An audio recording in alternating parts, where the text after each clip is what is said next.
Cinema గురించి చెప్పేస్తాలే అన్న. Game changer cinema చూడడం జరిగింది. అమ్మ సినిమా కన్నా నిజంగా రంగస్థలంలో చూసాను, అలాంటి నటన మళ్ళీ ఇప్పుడు చూసాం. నిజంగా ఎక్స్ట్రాడినరీ. ఇంకా రామ్ చరణ్ గారికి పేరు పెట్టలేదు, నటనలోనే ఉంది వాళ్ళకి. చాలా మంది అన్న గేమ్ చేంజర్ అది బొంగు ఏకదమ్ సినిమా. గేమ్ చేంజర్ సినిమా బాగోలేదంటే బట్టలు కూడా వేస్తానండి. అయితే అంత ఎక్స్ట్రాడినరీ సినిమా. ఈ సంక్రాంతి బరిలో కూడా చాలా గొప్పగా ఆకట్టుకున్న సినిమా. చాలా బాగుంది సినిమా. పాటలు కానీ, ఫైట్ కానీ, ఎలివేషన్స్ కానీ, ఆ పొలిటికల్ డ్రామా కానీ, అంటే రామ్ చరణ్ గారు ప్రాణం పెట్టేసిన సినిమా. అంటే ధృవ చూసాం, ఎంత ఎక్స్ట్రాడినరీ మూవీ అది. రంగస్థలం చూసాం, ఎంత ఎక్స్ట్రాడినరీ మూవీ. దానికి రెండు సినిమాలకి భిన్నంగా ఉన్నదే ఈ గేమ్ చేంజర్ సినిమా. అంటే నేను శంకర్ గారి కోసం చెప్పాలంటే ఒక విషయం చెప్తాను. శంకర్ గారు గేమ్ చేంజర్ మీద దృష్టి పెట్టారు కాబట్టి భారత్ 2 సినిమా తీయలేకపోయారు.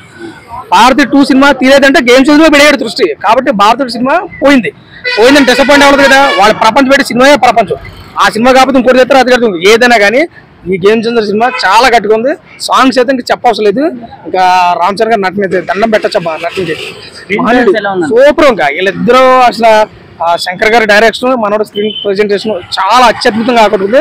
సినిమా అయితే block buster. Out of range లో ఈజీగా 3.5 రేటింగ్ ఇవ్వచ్చు. Block buster.